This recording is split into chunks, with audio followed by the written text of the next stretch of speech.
نقوش جاویداں کے سلسلے میں آج ہم ایک درویش صفت شاعر کی یاد تازہ کر رہے ہیں۔ وہ شاعر جس نے شام غم کو لفظوں میں بسا دیا۔ 22 نومبر کو وفات پانے والے اس مرد قلندر شاعر کی بات جس کے لہجے میں سچائی، غم کی شدت اور انسانی دکھ کی گہری ترجمانی تھی۔ جی ہاں، میں بات کر رہا ہوں اطہر نفیس کی، جو 21 جنوری 1933 کو جبل پور ہندوستان میں پیدا ہوئے تھے۔ ان کا اصل نام اطہر حسین زیدی تھا۔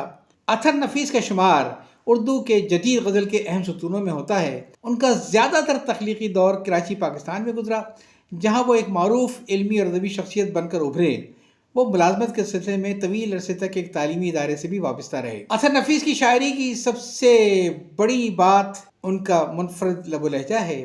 ان کی غزلیں ہجر، درد، غم و دوران اور داخلی کرب کی تصویر کشی کرتی ہیں۔ ان کے کلام میں ایک عجیب طرح کا مٹھاس اور سوز ہے جو قاری کو فوراً اپنی گرفت میں لے لیتا ہے۔ ان کی شاعری میں روایتی اور جدید حیثیت کا خوبصورت امتزاج ملتا ہے۔ ان کی شاعری کے خاص موضوعات ہیں عشق و محبت کے غم، زندگی کی بے ثباتی اور وقت کے تلخ حقائق۔ ممتاز نقادوں نے انہیں درد کا شاعر، یاسیت کا ترجمان اور عہد حاضر کا میر جیسے القابات سے نوازا ہے۔ فیض احمد فیض اور احمد عظیم قاسمی جیسے بڑے شعراء نے بھی ان کے فن کو خراج تحسین پیش کیا اور ان کے لہجے کی منفرد تاثیر کو تسلیم کیا۔ ان کی شاعری کی گہرائی کو سمجھانے کے لیے میں آپ کو ان کے چند مشہور اشعار سناتا ہوں۔ وہ عشق جو ہم سے روٹ گیا، اب اس کا حال سنائیں کیا، کوئی مہر نہیں، کوئی قہر نہیں، پھر سچا شعر سنائیں کیا۔ اطہر تم نے عشق کیا، کچھ تم بھی کہو کیا حال ہوا، کوئی نیا احساس ملا یا سب جیسا احوال ہوا۔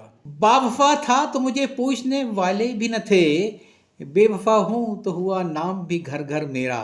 کسی ناخواندہ بوڑھے کی طرح خط اس کا پڑھتا ہوں کہ 100 بار ایک ایک لفظ سے انگلی گزرتی ہے۔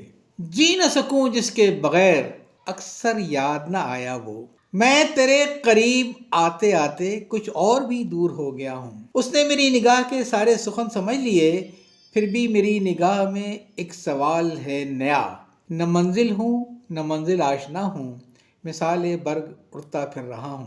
وہ دور قریب آ رہا ہے جب داد ہنر نہ مل سکے گی۔ تو جناب، یہ ذکر تھا اطہر نفیس کا۔ اجازت چاہتا ہوں، اللہ حافظ۔